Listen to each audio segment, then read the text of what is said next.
What's up, everybody? Welcome back to the show. You know, I love doing these Saturday morning specials, and I have a real cool one today, and I have a real cool guest today. I got Daniel's over from the Cobwebs channel back on the Born to Be Rad channel. Daniel, how are you doing today, man? Hey, man. Oh, I'm doing so good. I love anthologies, so I'm so excited to talk about these movies with you, man. Yeah, dude, me too. I'm a big anthology guy, horror anthologies especially. I've always been. And I don't know if it's just my love for like some of the old shows like Tales from the Crypt that were on as a kid, and you watch those little mini episodes, or even things like the X-Files I dug, and every, episode or every week you got a new episode. I don't know if it was my love for that, but I'm a huge anthology fan as well. And what made me decide to do this and talk about some of our favorite or some of the raddest or the best anthology movies out there in the horror genre was, we just got the announcement about Trick or Treat, so people are really excited to finally get that in 4K. And I wanted to kind of talk about other movies if people are big fans of this, or maybe checking Trick or Treat out for the first time in the next couple months. What other movies in the horror genre they can go check out that kind of are either similar to this, or maybe were even precursors to a movie like this. Yeah, that sounds good. That's true that I bet Trick or Treat introduced a lot of people to anthologies because it kind of feels like anthologies have fallen out of popularity these days. We don't get a lot of them these days, but Trick or Treat is still super, super popular. So it's probably been an introduction for a lot of young people.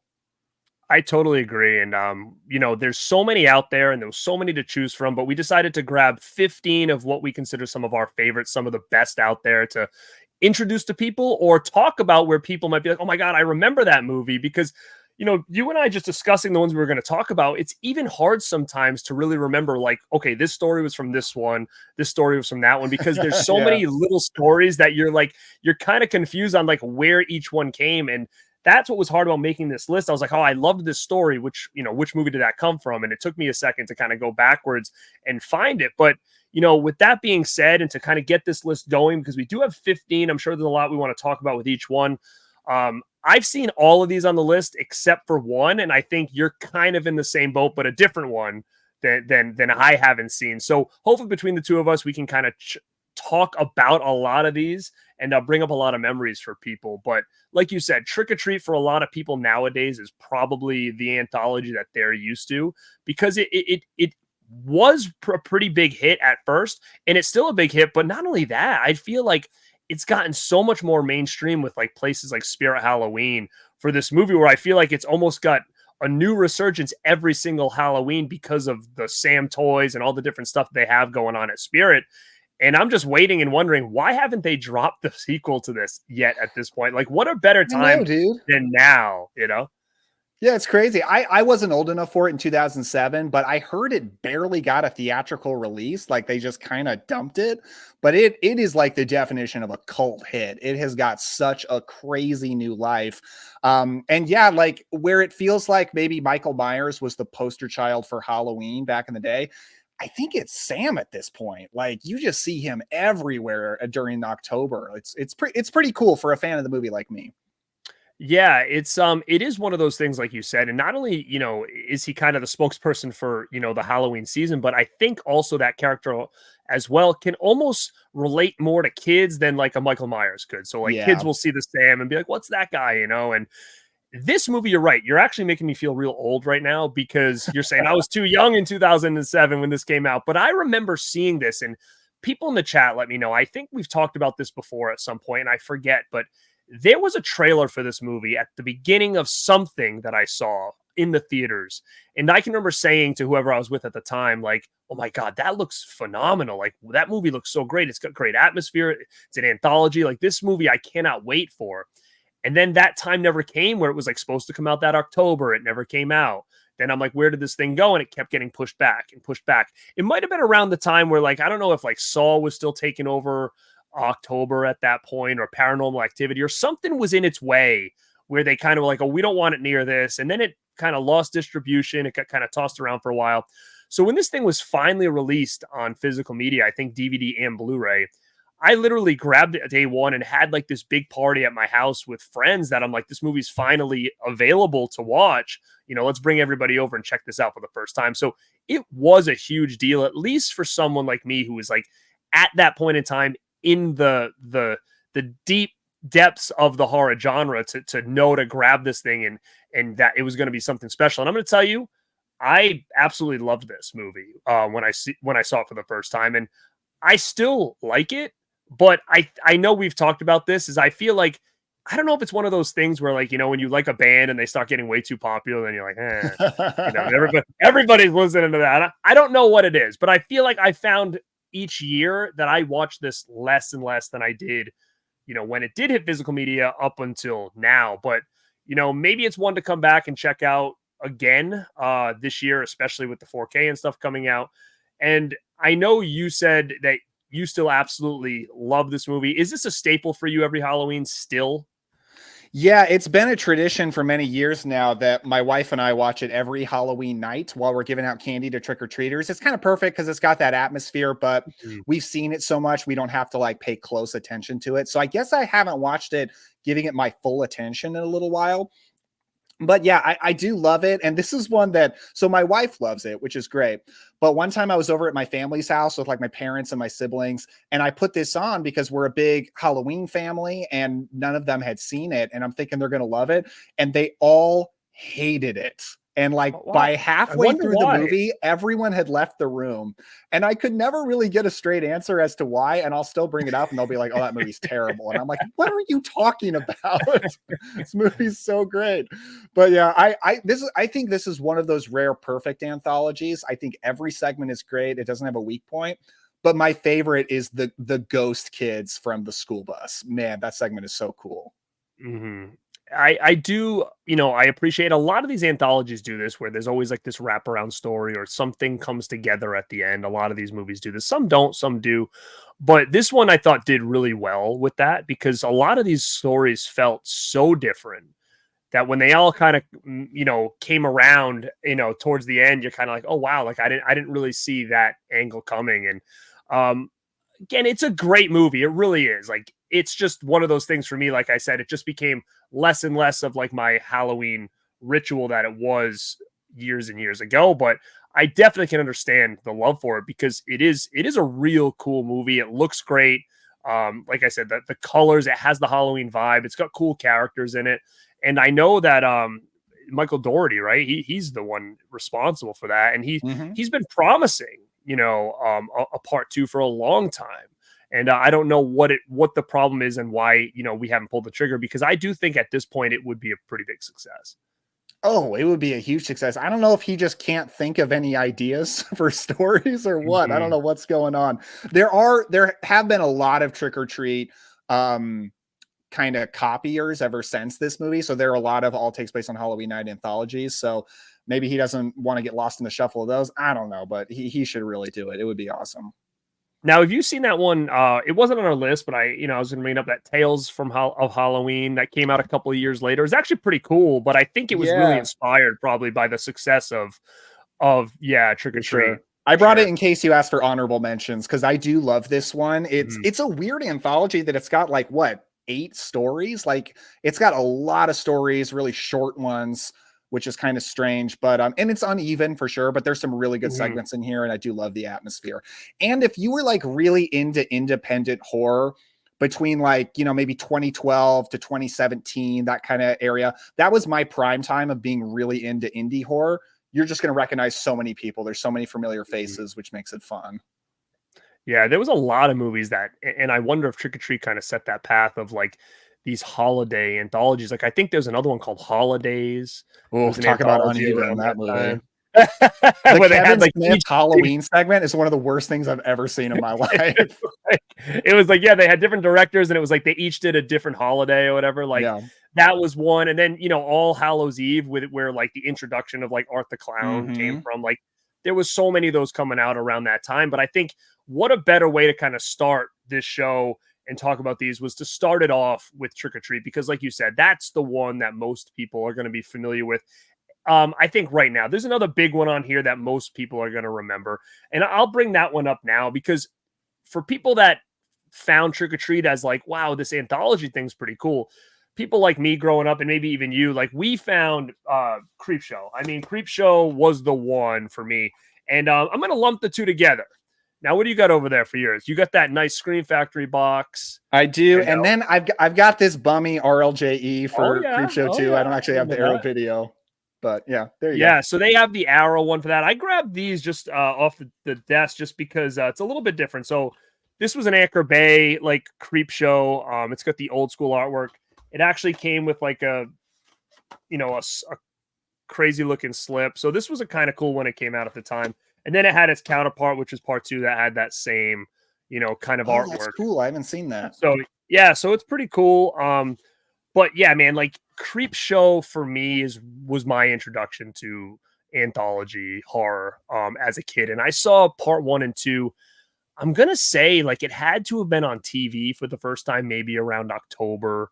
There was a time where I remember around October, like I would watch Saturday morning cartoons, and then I would watch pro wrestling at 11 o'clock every single Saturday. And around Halloween, after wrestling, they'd always do like some horror movies, like in the middle of the day. It was either like a Friday the 13th marathon. I saw Fright Night and Fright Night 2 for the first time there. I remember Creepshow and Creepshow 2 I saw for the first time there. And it was on like cable. So, I mean, it was probably cut in specific parts, but I remember as a kid just being completely like obsessed with this movie. And I remember even part 1 and 2, like all these different stories that I think really just hold up. And I think these two movies are fun as hell. They still work. They don't take themselves too serious, but I think that's what makes them work as well.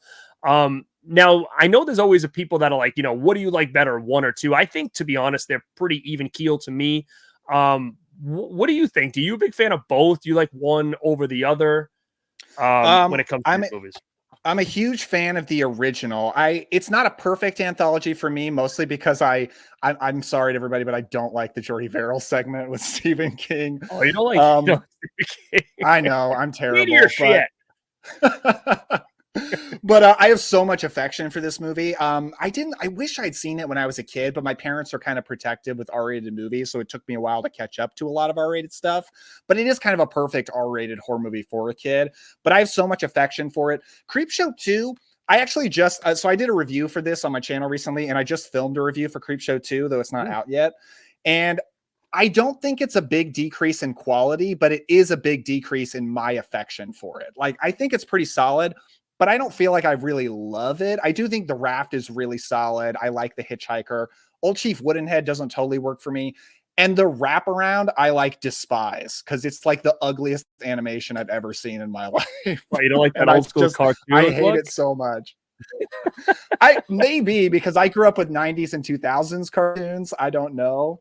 But yeah, this is like the Page Master or whatever looking thing. But I can see it. I mean, it's different, right? Like you had like a cartoon wraparound. That was different. Where the first one you had like a real life story and whatnot with the kid in the comic book, and this one you had Tom Savini as like the ghoul or whatever he was there. He was that like, I like that, especially when he's live action. He's got like the goblin makeup. That's fun. I wish they did more with the live action part of that instead of the cartoon. But yeah, the thing people always talk about with part 2 is it's missing a story, which in compared to the first one I think has 4. I think the second one has 3 stories.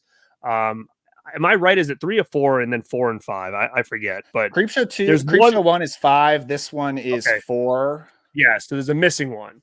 Sorry, this one is 1. 3. Oh, that's only 3 on that one? Yeah, only 3. Woodenhead, Raft, and Hitchhiker. That's it, huh? Well, I think the fact that you were about to say is that Tales from the Darkside ended up getting a discarded story from Creepshow 2. Correct. Yeah. Which is wild.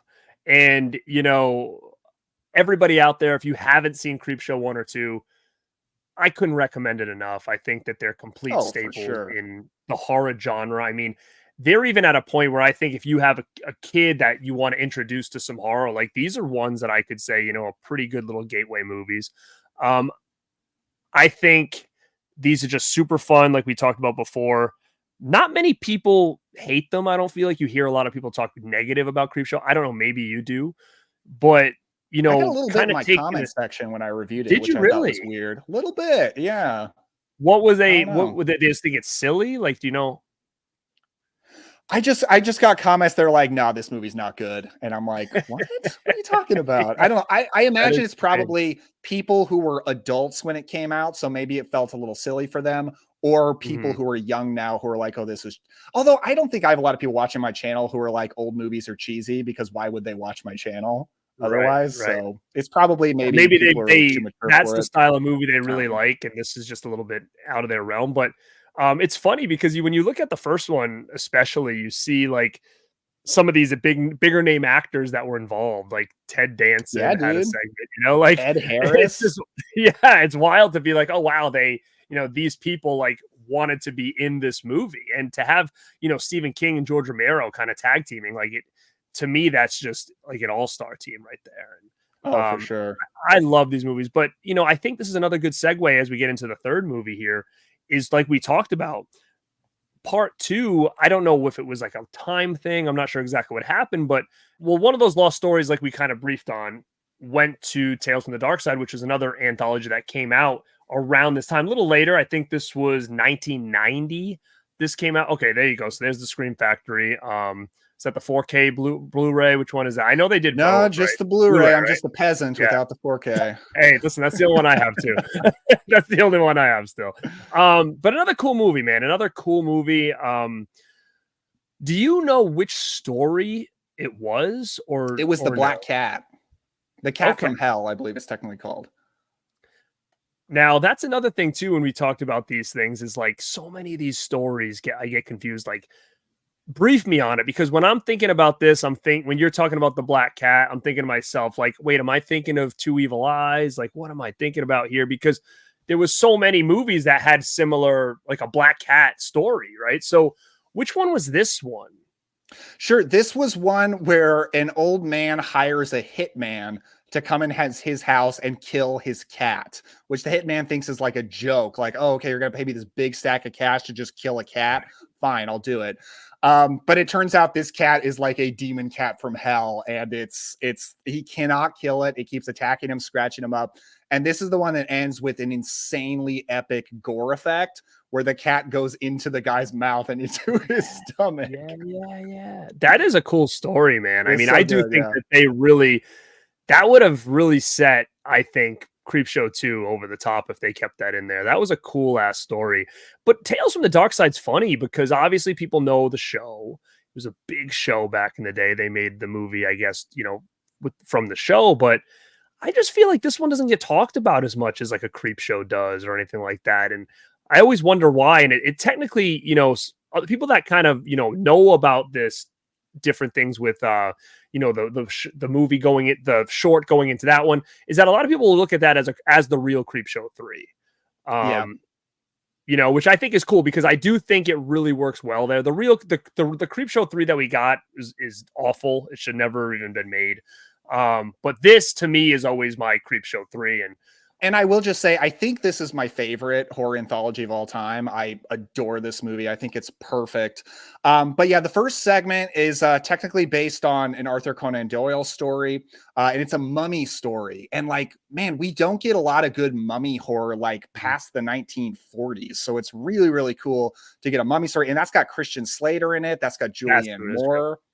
Crazy stacked. And then the last segment is I believe it's called The Vow. And technically it's based on a segment that's from a Japanese horror anthology called Kwaidan, which I admit I've never seen. It's like 3 hours long, actually. Wow. But and I think that's one of the best horror anthology segments of all time, like probably a top 5 segment in any movie. And that's got Ray Don Chong and oh gosh, what is the guy's name? James Remar, right? Which is like it's a romance, like a pretty beautiful romance, but then it's got like this crazy gargoyle monster here, and it has an insanely emotionally impactful ending. Gosh, that segment is so awesome. So yeah, I really love this movie. Yeah, it's a cool one. You know what? Like the more we talk about it, the more I'm like, man, I feel like I haven't seen that one as much as I've seen a lot of these other ones, and I don't know why. Like I remember it, but a lot of the stories are getting kind of mixed in. Where I'm like, was that a Tales from the Crypt episode I'm thinking of? Was that part of this? Like, in that early 90s, I was watching so much of this stuff between Tales from the Crypt, these anthologies and stuff. And it has a hard time. I'm kind of thinking like where things are going. But yeah, I definitely have to go back and revisit this because I haven't watched it since that Blu-ray had come out. But I don't remember. I remember it in pieces. But like you said, I remember the Black Cat. I don't remember that last one really, The Vow. And Oh, I remember the dude. Yeah, you should wraparound definitely story watch with the it. kid in the cage, and it's almost like a Hansel and Gretel type of thing or Yeah, whatever. it's fun. Um, but yeah, it's a cool one, man. I think that, Tales from the Dark Side is one that I kind of feel like is a little bit underrated, I think, because you don't hear about it as often as you hear about things like Trick or Treat or Creepshow or anything like that. So, a lot of cool stuff coming out in the late 80s and 90s when it came to these anthologies. And, another one that we had brought up that we wanted to talk about was one that came out in 93. Like everybody was jumping on this train. And John Carpenter decided to jump on this train as well. And we're going to talk about body bags, baby, which again, to me is really cool. Like he kind of played like a Crypt Keeper type character in that. He was like the kind of the host of the whole thing. And, he's the one that they went back to and talked to between segments. And I actually think this is a pretty strong anthology. And if you were collecting DVDs back in the day, this DVD was pretty valuable and rare for a while. Oh, Like I interesting. don't know if it went out of print quick, but I can remember a lot of people were hunting for body bags because it wasn't that easy to come by. And when that was announced by Scream Factory, that was a pretty big deal because finally people were like, oh my God, okay, we can finally get our hands on this classic movie that, has been a little bit sought after for a while for us DVD collectors. So really cool. Now, is this something that you saw before, or is this edition the first time that you were introduced to this movie? I think it was this edition. Maybe it was a friend showing it to me, but right around this time. So I haven't known it for like a long, long time. But yeah, it's really fun. It's cool to see a collaboration between John Carpenter and Tobe Hooper. Both of them are two of my favorites. And this is another one where I think every segment is good. It doesn't really have a weak point. I mean, my least favorite's definitely the Stacy Keach the hair one, but it's still fun. But I love the first one because it really feels like John Carpenter kind of reworking Halloween. Like it's just a really simple, intense story of a woman being stalked by somebody, and it kind of feels like Carpenter going back to those roots, but doing a really good job of it. And then the Tobe Hooper one, I don't remember a lot of specifics, but I remember it's pretty dark and disturbing, like a huge tonal shift from the Stacy Keach one. Now, remind me again. So you got the gas station one. We've got the hair one, which is the little hair follicles that come to life. I thought that was always pretty funny. Yeah. I love the gas station one a lot. Now, what was is there only 3 stories in this one? Yeah, 3. So the third one starring Mark Hamill, which is really cool to see him. But he's a baseball player and he gets an eye transplant because he loses an eye. And I think it's like the eye that belonged to a killer or something like that. So he sees the kills.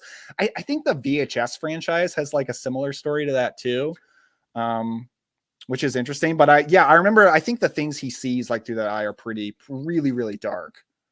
Yes, exactly. And this is another one like we talked about with Creepshow and stuff is you do get some cameos from people, in this. A lot of like people in horror, like big names in horror kind of show up in this as well. And to me, I always felt like this was Carpenter's, almost like his like rebuttal to Romero and Stephen King. He's like, oh yeah, well, I'm going to get Tobe Hooper. We're going to do this. And, that's what always kind of felt like it was almost like the arch enemy of Creepshow that came out, a little bit later. But again, I always found this fun. And this is another one that I feel like people talk a little bit more about now because of the release from Scream Factory. But I do think that this might be one that, as much as we find that it's, one of the classics, some people may have not checked this one out. And I highly recommend, like we both said, there's a lot of dark stuff in here, but there's also a lot of fun in here too. And kind of wackiness and zaniness with that middle story with the hair and stuff like that, which is pretty funny. And, and that gas station scene is pretty suspenseful, and it's, almost kind of pretty realistic of something that could have easily happened, back in the day. So, or anytime is, somebody's working alone late at night at those gas stations. I mean, who knows the type of people they would have ran into, back in the day. So super effective. Body bags was, and I'm so glad it made our list. Now, what's another one that you think deserves to be talked about a little bit here? And like I said, we both kind of mentioned some that me and you were more familiar with than others, and it's always good to reminisce because it's going to make me want to go back and rewatch some of these as well. Sure. Yeah. So I'm gonna go full cobwebs here and go back to some old school stuff. I'm just gonna grab 2 at once because I think it just makes sense to talk about them as a whole. But I'm a big fan of the Amicus anthologies that were made by a British company called Amicus back in the 60s and 70s.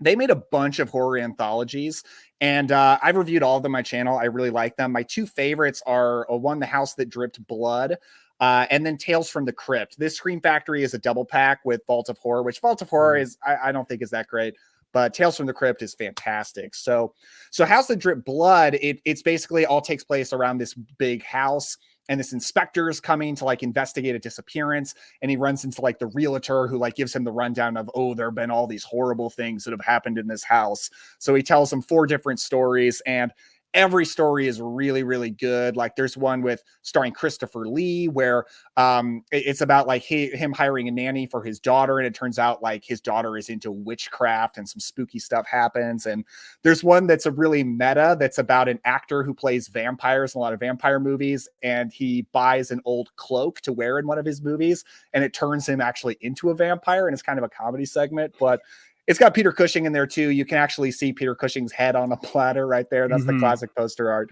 So I think this is my favorite Amicus anthology. It's really fun.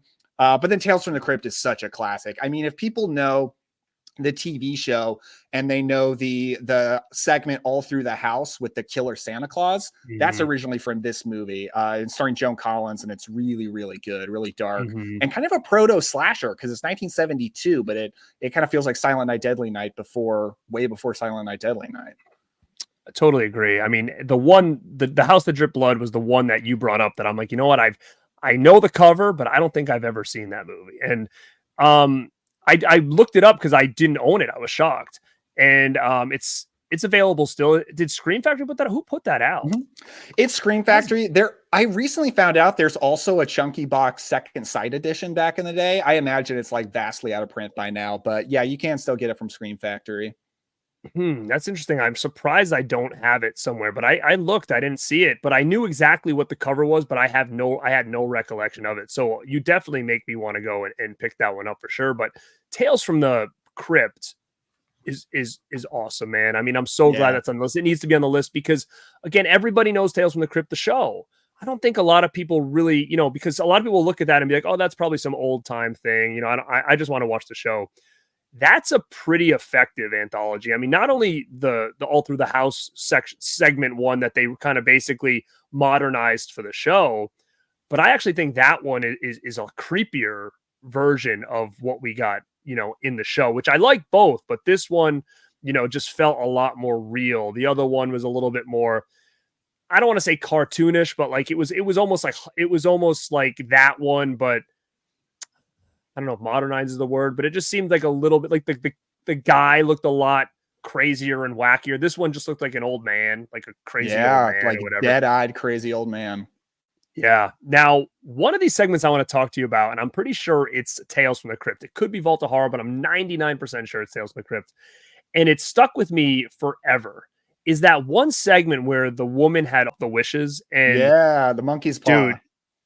Dude, that scene, I did like a short on that one time because to me it still bogs my mind, like that scene where her husband, I don't want to spoil it, but I have to talk about it because it's so interesting that she has all these wishes. Her husband's dead now at this point. Now she kind of regrets that he's dead. So I'm trying to think how it goes. So she wishes him back to life, basically. Like I wish he was alive forever. Like I don't want to lose him.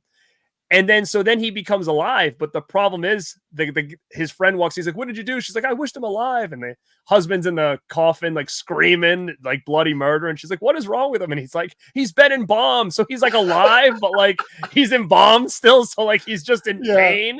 And then she starts then she feels so bad. So she's like stabbing him and trying to kill him. And, so he dies, but like, she wished that he'd be alive forever. So she's like hurting him even more. It was one of those segments that I thought was so clever that they did that with the wishes, because I'm like, you never see that. It's usually like, I want to be alive forever. And then he comes back to life and that's it. Not, alive in the state that he's currently in kind of thing. And I always thought that was something that stuck with me forever, was that whole segment with her wishing him alive after he was already embalmed, and he's just like living in pain, and then she doesn't know what to do. So she's hurting him more, trying to kill him again. I don't know. I always thought that was so funny. It's great. Yeah. And it's a pretty gory segment. So, okay, like you said, like it's not just some creaky old thing because they literally start like chopping him with an axe. And then like every body part is alive because she wished him alive forever. So then his hand is just like crawling around on its own.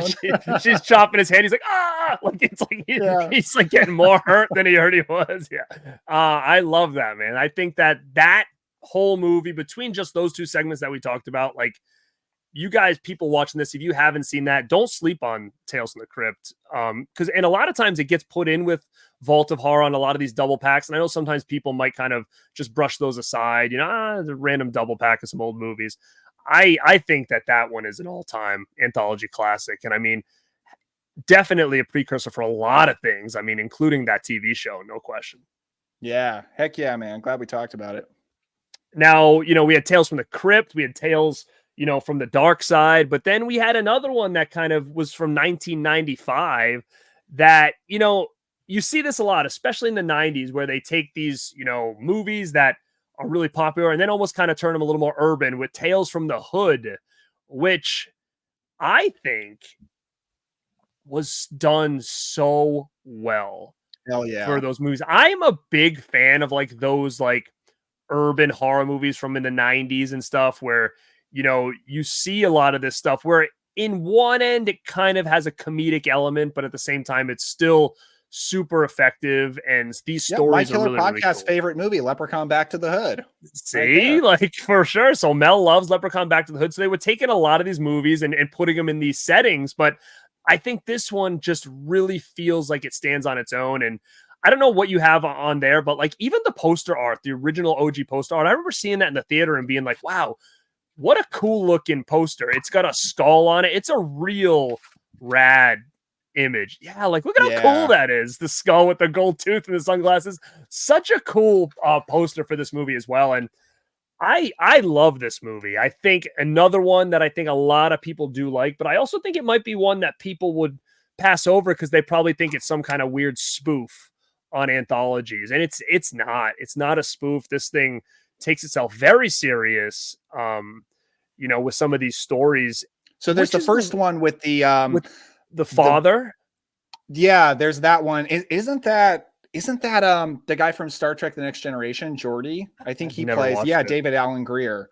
He plays the father, the stepfather or whatever, or the boyfriend or whatever he is, stepfather, father or whatever. And there's the little voodoo doll of him and all that stuff. Like, very cool segment where the teacher comes to the house because she sees the boy is being abused and he's drawing pictures of like a monster and she's trying to figure out what this is and goes to the house and realizes that, it's the father that's beating up the mother and him and stuff like that too. So, really cool segment. Then what's another one? I really love the one with Corbin Burnson, the dentist himself, where he's this politician who, he's like a Southern politician who's seems pretty racist, frankly. And there are these like little dolls that all that's attack one. Okay. him. Yeah. That's Yeah. good. That's really fun. And then they end up in like the picture, right? Like, I think so. Corbin that's really cool, really cool segment. And then there was another segment with the cops or something, right? I love that one. Yeah, that's where I think it's Wings Hauser plays like this horrible, abusive cop, because this movie has a lot of social commentary in it, which is cool. Right. Oh yeah. And there's a black guy that is his partner who's not really doing anything to stop the abuse, so he ends up like getting punished by, I think ghost, like an abused person who was killed back from the grave. And that's a really cool segment, really dark, pretty spooky. And then it's even got a pretty cool wraparound story as well. I think it's pretty neat with the guys going into the house and stuff. So this guy just hamming it up. Really fun. Oh yeah. What a great character too, that I'm surprised isn't talked about more as like an icon in the horror movies, because he was a real cool Clarence Williams III. I want to remind myself. Now, what was he like? Was he a mortician? What was his role in that? I think he was a mortician. Yeah, because he's like standing around coffins and stuff. It's been a couple of years. Yeah, it says mortician right here. Yeah. So very, very cool is Tales from the Hood. I mean, I think everybody should check this out. If they haven't and they passed it by thinking it was just some kind of weird, spoof of an anthology movie or a Tales from the Crypt spoof, it's not. This is an effective movie. No doubt. Now, we talked a little bit about these movies that came out in the 90s. I mean, there was definitely a couple, like we said, we talked about Tale from the Dark Side, we talked about this, and then we talked about a modern movie that you had brought up to me that a lot of people have told me about, and I haven't watched it yet. I've had it. Uncle Bill from Dead Pit was actually the one that said, you're going to love this movie. And for whatever reason, I still haven't got to it, but I have it on Blu-ray. And the reason I want to talk about this now is because I brought up that he was a mortician. But talk to me about the Mortuary Collection from 2020. Yeah. I hear a lot of good things, man, about this. It's fantastic. I think it's the best modern anthology because we don't get a lot of them. It seems like the only anthologies we get these days is like the VHS movies, which are fine. There's some good ones, but the Mortuary Collection is fantastic. It is starring Clancy Brown, who's a mortician, and this young girl goes to work for him, and she kind of coaxes him into telling her the stories of the dead people that are there. So we get a collection of stories, great segments. The movie looks fantastic. It's absolutely beautiful. There's one segment that's like, I think is an all-timer anthology segment, and it's starring that guy, that like pretty boy who got big off of Euphoria, Jacob Eldori, I think his name is, who's actually playing the monster in Del Toro's Frankenstein, which is crazy. But he's like this terrible frat guy who has a one-night stand and gets pregnant, and it is a crazy, like super gross segment that is so much fun. Yeah, there's several really, really good stories in here with really cool twists. I think it's just fantastic. It's another one that's a favorite between my wife and I. She's a big fan of it too. That's funny, man. I mean, it's a Shudder original. I don't know how it passed me by. I mean, it did say 2020. You know what else too is I don't know if people know this is on Blu-ray. I don't know if this is the same image they used on Shudder, but it doesn't really, I've never seen that image before. I didn't even know it was on physical. To be honest, that looks like a bootleg to me. I'm almost a little sus about it. It's RLJE Films. I definitely bought this on Amazon. Okay. Yeah. For sure. And there's you get the Shudder thing inside. It's got reversible artwork here. That's the poster art that I know. Oh, this one is okay. That's what they have on Shudder. But yeah. So I guess it's probably a lot. I wouldn't say darker, but like this looks very. Just by the artwork alone, it almost looked like a very kind of cheesy. But I'm hearing great things, and that's why I have it because Uncle Bill at Dead Pit, they don't like a ton of stuff. So when he was like, "Dude, like it's really good," I'm like, "Wow, coming from you for a modern movie, like I definitely got to add this to the collection and check it out." I just haven't, but now doing the show, I'm gonna put this front and center of like, all right, I gotta finally check this thing out. It'll be a good spooky season watch for you. I think you'll have a lot of fun. Yeah, I mean that was a 2020. I mean that's wild because when I look at the list, like the next newest thing from here that we added was Trick or Treat, and I know there's been a lot more since then, but when we wanted to only choose 15, there was only so many we can do. And one of the biggest classics, I think, when it comes to anthologies, was a movie from the 70s, and that is Trilogy of Terror. Now, this is with Karen Black. She's in multiple segments here. This is pretty much her movie, but it is split up into different segments, and they're all pretty damn effective. The big one that people talk about the most is obviously the Zuni doll one, which when I saw that for the first time as a kid, like I absolutely loved it. So much so that I had bought a replica Zuni doll that's displayed in my room over here. Because I just thought that was such a cool little story. I'm a big sucker for like, toys that come alive, movies and stuff like that. So when seeing that, Zuni doll segment and him attacking her, it was just really, really cool. And I've always been a big fan of this one. It did spawn a sequel, Trilogy of Terror 2. Honestly, I don't remember much about this at all. I don't know if you're familiar with it. No, I'm not. He does, but I think it's like I think it's a very small segment. Like I don't feel like he should be on the cover here because he's almost not that big of a thing here. Yeah, like it's almost like, oh, I guess I should buy this. But I don't remember a lot about this one, quite frankly. But the first one is definitely a must. And these are two Blu-rays that came out from Kino Lorber. So if anybody out there is looking for them, I assume they're probably still available. But Trilogy of Terror is definitely, I think, a classic when it comes to these anthology movies from the 70s. And that's what we saw a lot of these movies. And, you even got some older ones in there that you still wanted to talk about. That the big one to me is Black Sabbath. I mean, I know that's got to be a favorite of yours.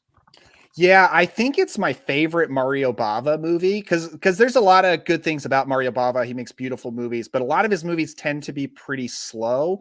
But this being an anthology, like that helps the pacing a lot. So I think it's by far his least slow movie.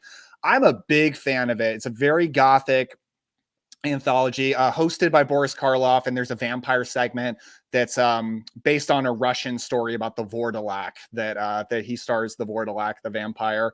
And it's really good. There's one segment in here that is so infamous called A Drop of Water, with this just horrifying looking dummy playing like a dead corpse that this woman has to like watch over. I think if I'm remembering right. Mm-hmm. And it was creepy. Yeah, like they're not sure if she's alive or not or whatever. Yeah, but something like that. That is freaky, man. Like that image is still embedded in my head. And to be honest, when you said, "Oh, I want to definitely talk about Black Sabbath," of course, that's the only thing I remember about that movie. Like, oh yeah, I have that Blu-ray. It's been a while since I've seen it, but I always remember that segment. You know, I have like those Mario Bava sets from back in the day. But that's when people say Black Sabbath, that's the thing that I think about the most. So you got to see it. It still works for a movie that came out that long ago. It's still super effective. And you still see it like on like different, if you ever watch like horror compilations, you might see a flash of that image. And a lot of times people are probably like, what's that from? And it's from this little anthology called Black Sabbath from like what, the 60s, right? 1963. Yeah. I would also say definitely watch it if you like giallo. I know a lot of people love giallo these days because there's one segment that's about a woman getting these creepy phone calls from this guy. And it to me feels like the original giallo. Like this same year, Mario Bava put out The Evil Eye, which people do call the original giallo, but this feels more like giallo than The Evil Eye does, in my opinion. So that just feels like there's a really good short contained giallo there in the middle of this movie with a super creepy corpse and with a vampire. So it's got tons of cool stuff for horror fans to really sink their teeth into. Mm-hmm. That's why I love having you on here, man, because you talk highly and thoroughly about a lot of these movies that I've either never seen or have only seen a couple times, because, you know, my forte isn't things like Hammer or Amicus or even Bava. Like I've seen a couple of his things, like I've had, you know, maybe once, but it's not something that I watch on a regular basis. So, you know, having you on here is great because it makes me want, like you make me want to go and start watching a lot more of that stuff again. Cool. And kind of get myself a little more familiar with that stuff, because you're right. It is eerie. It's cool. And, you know, it's got a different vibe of what we usually get in 80s, 90s now. But it's the stuff that, like, as a kid, like, I was into, and I didn't even know what it was. But, you know, when I saw things like Dracula and all that other stuff, and you got that, you know, old time setting or whatever, and it's got a different feel. I think it's almost got more of like I don't know. For me, it's more of like a chill feel. Like you can sit back and just kind of watch cozy. These movies, and it's like a story. Yeah, like it doesn't feel like it's just this, like everything's 100 miles an hour or whatever. It's like it's you're invested in a story, and all these things are happening. So definitely want to go back and check those out. Now, talking about Hammer really quick. Did you see the NECA stuff they're putting out? You've got to be eyeballing some of that stuff, man. I've been waiting for a good Christopher Lee Dracula figure literally since I was a little kid. I desperately wanted one when I was a little kid, but they did not exist back then. So yeah, I'm super anticipating that. That's the only one I've seen so far. So have they announced any others besides? They just announced Van Helsing to go with him. Oh, that's so cool. Yeah, I'm so excited. So they announced him as well. And I think that they announced another, it might be Dracula, but in a different costume or something, I think. Okay. Maybe. I'm really hoping for Frankenstein. I hope they do Frankenstein too. Well, it's Comic-Con weekend, so they are doing a lot of announcements this weekend. So if you search, there might be more, but I remember seeing Van Helsing announced, and I was like, oh, I wonder if Daniel checked this out yet, because that is my childhood dream come true. That they look fantastic, man. They look really, really cool. And I'm sure it's one of those things that you're going to want displayed somewhere in that room of yours over there. Yeah. It's great to be an adult now because, like, I can buy so many things that I wanted as a kid that didn't exist. Like, I've got the Haunted Mask from Goosebumps back there. Desperately wanted that as a kid. Did not exist. You couldn't buy it. But now Trick or Treat Studios put it out. So it's great. It is wild, man. It's something that I never thought would happen. Like, even I've said this before, but Man, a life-size Chucky doll was something that I wanted ever since, the 80s when I saw Chucky for the first time, Child's Play for the first time. And for years, we never got an actual life-size. It was always like too small or, not the right material or whatever. But finally, when these companies stopped putting them out, I was like, oh my God, I have to get these. It's stuff I've wanted forever. So Yeah. again, it is cool to kind of be at that age now where these things are released and you're like, I've always wanted it. Okay, now I can get it. So did you get into, what else did NECA do recently? They did like a lot of those 70s looking like Universal monsters. You can get like the coffin, you can get like the electric thing for Frankenstein, all these different things that they're doing now. It's pretty cool actually because growing up, and I know it's a little bit off topic. I remember I bet in my brain I was at recess and like all the kids would run around, they'd play tag, they'd play basketball. And there was this one kid, Sean, and I remember him sitting like on the ground on the blacktop, like in the cement at recess, playing with these figures. And they were about, I don't know, they weren't little like a He-Man or a G.I. Joe. They were a little bit taller, but they were like monsters. He had like Frankenstein, Dracula, and all this stuff. And I remember sitting down with him being like, what's this? And him showing it to me. And it's been embedded in my brain all these years about these things. Like they had to have been from, I don't know, 80s maybe, I'm guessing. I mean, this was probably going back to like the late 80s that this kid was sitting there playing with these at recess as like a little kid that was probably like 7 years old, 8 years old. And NECA is putting out a lot of these figures like that now that resemble what I remember in my brain of these things. But it's always been so wild that I've always found myself infatuated with things that had to kind of do with horror, even at that young age. I was always like drawn, like, what is this? And then I'd always want to like, I wanted to play with him with those figures instead of playing with my friends over on the football field. Like it was weird, but always remember stuff like that. And it's cool to see a lot of these companies going back in time and giving us a lot of this stuff that either we never had as never got as our childhood, or rehashing a lot of this old stuff. But I know it's a little off topic for sure, but again, talking about something old school, at least to me, Twilight Zone is something that was a show that it was an introduction to horror for a lot of people back in the day, and everybody knows the song. But for me, I watched the show now and then, growing up as a kid, but I really remember the movie, and that was in early 80s. That was 1983. Obviously, I was way too young. I was like an infant at that point, so I didn't see this until way later. But it's another anthology that I think we really need to talk about because there's a lot of lore with this movie, basically. And I don't know if you're familiar with the backstory on a lot of what happened with this movie and why it's still basically stuck on DVD. And it did get a Blu-ray, a very poor quality pan and scan Blu-ray that only was available very short. And I think this was probably only available for a short time.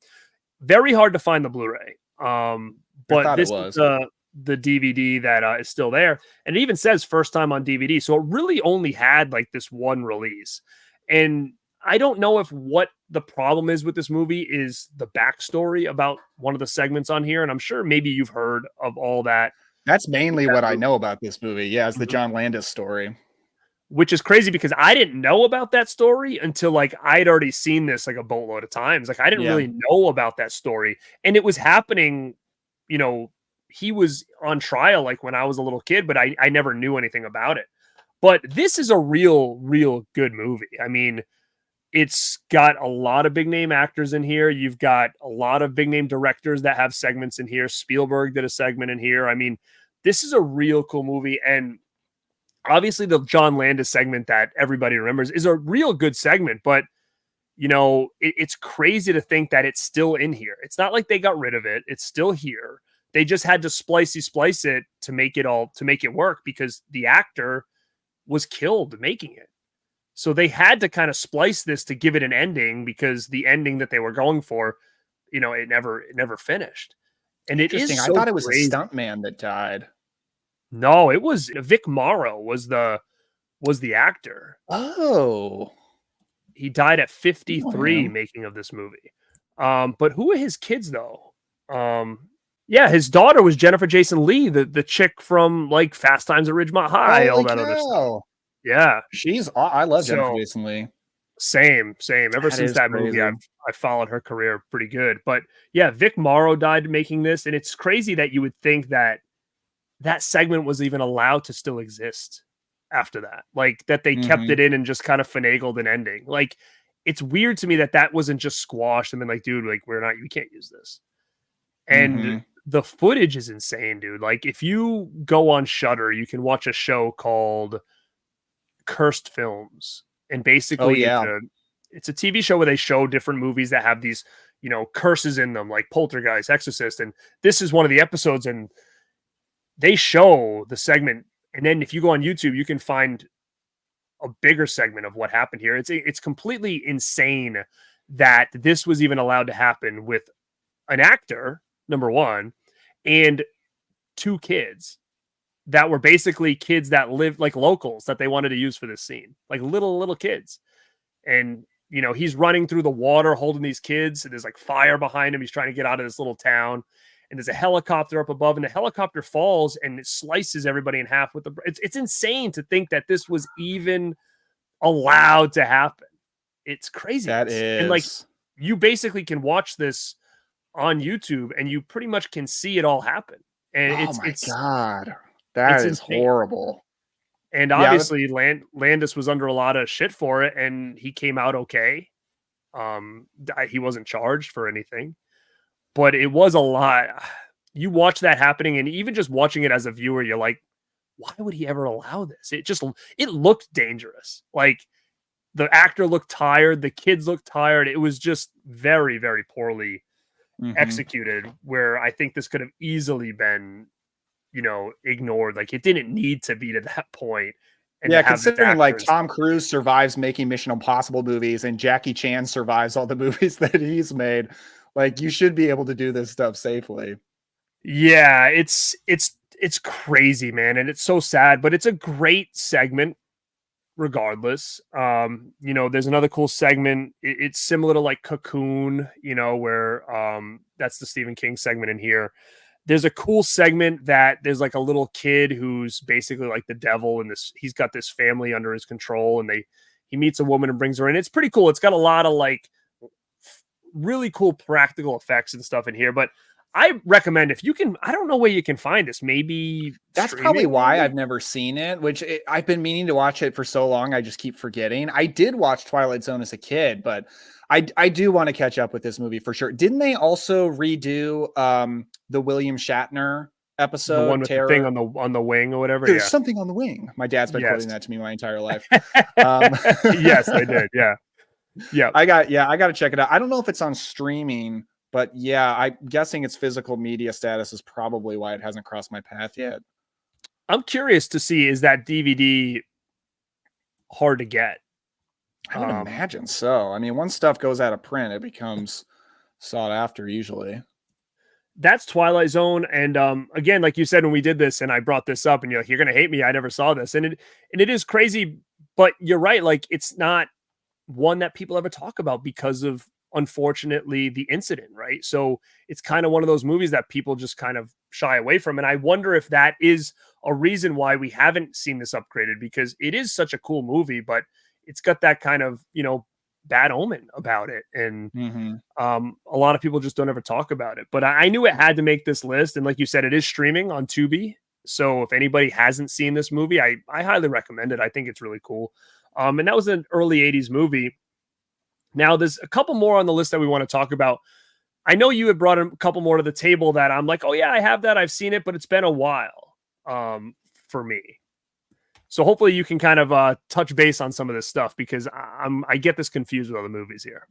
Yeah. So After Midnight is a favorite of mine. This is actually one I saw for the first time fairly recently, and I didn't really expect anything from it because I never really hear anything about it. It like the cover art, like what does that even mean? Like it doesn't really tell you anything about I'll tell you right now, that's a better cover art than the DVD was. The DVD cover art was worse, than that. So that's actually a cooler looking image. But it's fun. It just doesn't really tell you anything about the movie. But I watched it on streaming, just threw it on, and I was like so impressed. And I ended up picking up the Blu-ray because I liked it so much. It's basically about these college kids that go over to their professor's house. I think he's like a psychology professor teaching about fear, and he like tells them some scary stories. And interesting thing about it is none of the stories have any supernatural elements. So it's all things that could happen. So like there's one about people who their car breaks down and they go to this like spooky mansion, which is a classic setup, but it's got a really crazy twist on it. There's one about an angry pack of dogs that go after some girls. And then there's one about a like phone operator getting really creepy calls from a guy, kind of like in Black Sabbath. But one cool thing about this segment is the wraparound turns into the final segment. And I always like it when an anthology does that. It's kind of rare. And it's really, really good. So yeah, this is just like, I just think it's a really underrated pick because like every segment is strong.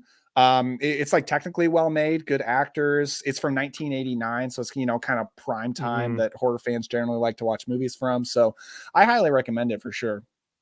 Yeah, I'm trying to think. I know I've seen it, but like I said, it was an MGM DVD, and I can remember it had that and like Burnt Offerings were two movies that I watched around the same time, and I'm definitely thinking of Burnt Offerings instead of that. But I do have that Blu-ray as well, so I don't really even. It's not even jogging a memory of even you explaining it. So I have to go back and check that one out. But I always thought it was something that I liked because even when you brought it up, I was like, oh yeah, I forgot about that one. But now talking about it, I don't remember. But I mean, that's the beauty of this show is to, you know, go back and be like, oh, I'm going to rewatch this again, or even maybe being like, how I had this and I never even watched it. I mean, I don't know.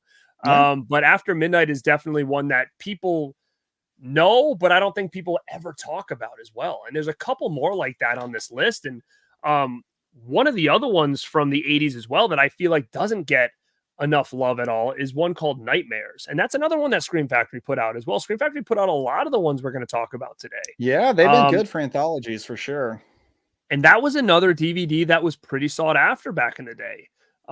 People wanted Nightmares. I'm pretty sure, I think it was an Anchor Bay title that kind of came and went, and it was one of those ones that a lot of people wanted. So when Scream Factory put it out, it was a pretty big deal. At that time, it was Scream Factory that put that out, right? Yeah. Okay. Yeah. Now the big one that I remember from this, and in forever, I was like, I always remembered this segment, but I'm like, was this like a Tales from the Darkside episode? Was this a Tales from the Crypt episode? But it was the Emilio Estevez one where he goes into the arcade and like will not leave because he wants to beat that game. That's such a cool story. I absolutely love that one. That's the one that stands out the most for me from that movie. But I do remember Nightmares being like pretty strong. Like there might have been like 3 stories, I think, in that one, but they were all pretty damn strong stories. Now I'm trying to think of the other ones off the top of my head. There was one with like, wasn't somebody like running out of gas or something like that?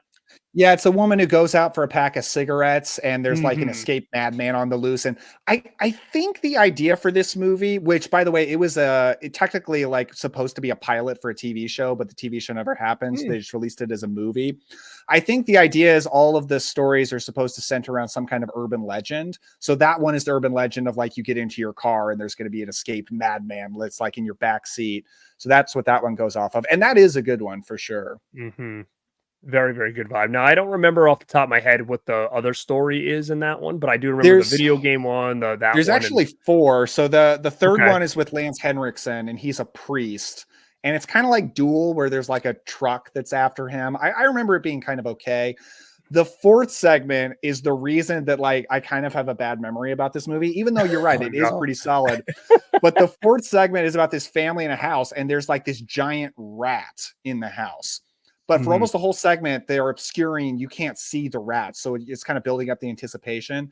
At the end, you see it, and it's one of the most pathetic special effects I've ever seen in my life. I was so crushed. I was like, you cannot possibly be serious. It's literally just like a rat that they just like, you know, practically photoshopped out and made look big.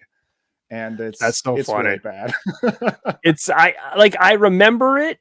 But man, there's so many cool movies like that, like the rat movie. Like I always think of Unknown Origin, which I absolutely love. Yeah. And, you know, I always get it kind of confused with, and it's not a rat, but going back to another, and again, Nightmares is one that I think a lot of people should check out. I don't think a lot of people have seen this. It's not one a lot of people talk about, but one more people talk about it. And we talked about him earlier with Stephen King and you know, he did the Creepshow stuff and with Romero. So obviously he's pretty well known for like his short stories and stuff like that. But he did an anthology in the 80s called Cat's Eye, which I absolutely love. I mean, it's got, you know, Reese Witherspoon in it. And when you brought up the rat, it kind of reminded me of this. It's not a rat, but there's something living in her room there in this last little segment here. But Cat's Eye's another one. It's got, obviously a lot of segments with the cat. He's kind of the wraparound story. It's like what he's seeing or whatever on his little journey there.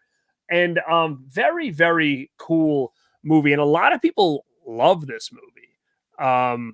And I think it's one that, in my opinion, is one of my favorite anthology movies that we're going to talk about today. Now, did you have a memory of this? Because I saw this as a kid, and obviously being what did I say? I didn't say Reese Witherspoon, did I? Drew Barrymore. Did I say Reese Witherspoon? Yeah, you did, but I figured you correct yourself. Drew Barrymore was a big thing in my childhood. So everything that I saw her in as a kid, I was all about. So I like Cat's Eye. What are your thoughts on it? Is it something that you think most people like, or is it kind of 50-50? I think it's fairly popular. I like it. I saw it back when I worked at a video store all through college. So it was one that I just rented for free from the video store. And I've only seen it once. It's been obviously been a few years, but I remember liking it. I remember I really liked the James Woods segment where he's trying to quit smoking.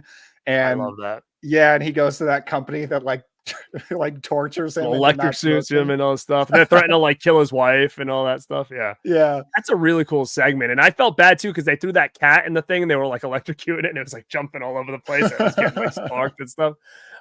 Yeah, very cool. And what they did in that segment that I thought was cool is like even like those. Wasn't there one where all of a sudden he looked and there was like boots in his closet and he thought somebody was in there like watching him or whatever? There was a lot of cool like little segments in that story that really, really worked. And James Woods is fantastic. Then you had the Drew Barrymore segment with like the little creature that was in her room and stuff, which is again one of those creatures that I think a lot of people have seen in like different compilations of horror movies and stuff because it was such a kind of unique looking thing. But that's Cat's Eye, another 80s movie that Stephen King did. I don't know about you. I'm kind of a Stephen King guy. I know people are kind of back and forth on him, like a lot of his stuff, but all in all, I feel like I'm pretty big on a lot of his shit that he's done. One of my like dream videos to do, but it would be such an undertaking, is to rank every Stephen King movie. It would be so much work. But that's like a dream of so mine. many of those like little movies that came out Yeah. like that were like made for TV, like Rose Red and like all those other ones there. Yeah, but I love that Stephen King atmosphere, that just Maine kind of vibe, that Salem's Lot, Pet Sematary vibe. Wow. I just love it. I haven't read a lot of Stephen King. The only Stephen King book I've read is Pet Sematary. But I did love it. His stuff is just really, really dense, and I'm not the best reader. I was my father was into Stephen King for a while, so I still have a lot of his like old paperbacks or whatever. Oh, that's cool. Salem's Lot. But it's funny because my dad, he wasn't a big reader, but he went through a phase, I remember, where he was reading a lot of Stephen King. And I was a little kid, and at the time I was reading like R.L. Stein, so I kind of felt like I was reading the precursor to like what he was reading. And he had like the regular ones. I think he had like Carrie and obviously the Pet Sematary one I remember because it had that cat on the front. And there was a weird thing where he was like so obsessed with Tommy Knockers because he had the book and he was like, oh, it's like the best one. And I feel like that movie and that one is like the one that like nobody likes. But for some reason it was like my dad's favorite one. And I remember him always saying like, oh man, Tommy Knockers is the best. And I always bring that up and it's like kind of almost universally like very disliked. So I don't know what about it that he really loved, but it always made me laugh because I have his old, trade paperback of like Tommy Knockers because he was like so obsessed with that book. I don't know. I've never read it though, so I don't know if the book is a lot better than the movie. But we have one more on this list to talk about. I can't believe we just ran through all these, unless I'm missing something. I don't know what you're gonna say. I think I lost track, so I'm not sure. Okay, so this one was from 1990, and the backstory with this one for me was I remember renting this on Halloween or the night before Halloween with my neighbor Ashley, and we were a little bit older at the time, so like trick or treating was like we'd go to a couple houses, then we'd go to her house, and we'd watch movies. She lived in my neighborhood, so it was like something we could do. I was probably maybe 13 or something at the time, and we rented a movie called The Willies, and this is not the cover art of the VHS tape that we rented. It was like the one that we rented was like just a tent and it said the Willies in the top in this cool little green font. And it looked really, really cool. And when we popped this thing in, we were kind of blown away because we had no idea what this was. We just knew it was a scary movie. It had kids in a tent. But Sean Astin's in this. He's kind of like part of the wraparound story. They tell some stories. But have you seen this movie at all? No, I have. I didn't even know it was an anthology, to be honest. I'd heard of it, but yeah, I don't know much about it. I know when we do this list, people are going to be like, I cannot believe you put the Willies on this list and you didn't put this one, this one, or this one, or this one. Because I'm not going to say that this thing is a masterpiece. This thing is not, but it's for a kid of like 10 to 16 years old in the 90s, late 80s, early 90s. This was something really cool. Very gateway-ish horror type movie. You know, like there's a segment in it where this lady goes to like a KFC and she's eating the bucket of chicken, and also she takes a bite and it pans away, and it's like a deep fried, but it's a rat, but it was in her like bucket of chicken or whatever. Then there's another segment where this lady's dog gets wet, so she puts him in the microwave to dry him off. And obviously we know what happened. Animal abuse. Well, it was like for a little kid, it was like, we were like, whoa, what is this? And it's not done like in a way of like gore. It was just almost like, let's see if we can gross out or like make these kids feel uneasy. It's a very kid driven anthology. And I just think it was just really, really cool. And this little monster thing here is in one of the segments as well, where he's kind of hanging around like a boy's bathroom, like in school. This monster thing is here. There's another one with, I'm not sure if you know, Michael Ray Bauer. He was on Salute Your Shorts. He's in a segment in this. He played Donkey Lips. I'm not sure if you're familiar with that show, but he had a segment here. But what's interesting about Willies is that this is another one of those movies similar to like Twilight Zone or similar to like anything else like Clown House, where I don't know if we're ever going to see this again, because the person who did this movie was Brian Peck, who is the dude from Nickelodeon that's got the documentary out now about him and all the crazy shit that he did with that company and stuff. So I don't know if this is ever going to see the light of day again. I'm sure a lot of these places want to kind of stay away from anything with his name slapped on the top of it. But I do think it's definitely a movie that people should check out. It's goofy fun. And again, as a kid of that time and watching this, it had to make this list for me because it was a big deal when we rented that and popped it in on Halloween night, and her and I were like, whoa, this is crazy. But again, we were like probably 12 or 13 years old. But surprisingly, I understand why you haven't seen it. I'm sure a lot of people out there probably haven't seen it because it's not one that anybody ever talks about. And it's not readily available either. Yeah. Yeah, it's one, when you mentioned it, I looked it up, and when I admit, when I saw it was about kids and it was written and directed by a convicted child molester, I was like, not today. I don't feel like watching that. I'm trying to think back and to like see if there was anything in there that was like, I think there might be some segments with Bauer that maybe were questionable.